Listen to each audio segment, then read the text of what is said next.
Arestado sa Quezon City ang isang lalaking inireklamo dahil sa pangahalay umano sa minor de edad na kapitbahay. Ang akusado ay giniit na pinagbintangan lang siya. Balitang hatid ni James Agustin. Sa labas ng isang sari-sari store sa Quezon City na aresto ang 28 anyos na lalaki na inireklamo ng kanyang kapitbahay. Subject ang lalaki ng warrant of arrest para sa kasong 2 counts of rape by sexual assault. Nung makakuha siya ng tropa, kasama niya yung magulang niya, yung nanay niya, doon sa may tapat ng tindahan niya. Nagtago siya pero parang tago tapos bumabalik-balik pa rin siya doon sa lugar nila.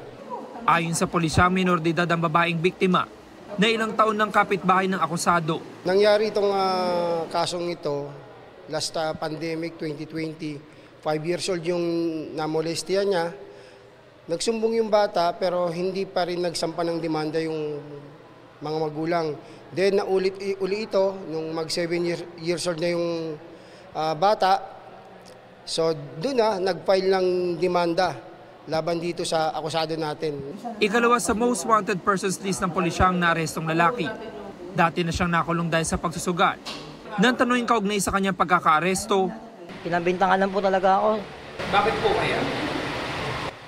Kasi minsan po kasi nagsisinungaling pa ngayon. Kasi parang gusto ko perahan. So wala ho kayong ginawang gano'n? Wala naman po. Alam niyo ba may warrant laban sa inyo? Apo, minakit nga po ako. Inihanda na ng pulisya ang mga dokumento para sa return of warrant. James Agustin, nagbabalita para sa GMA Integrated News.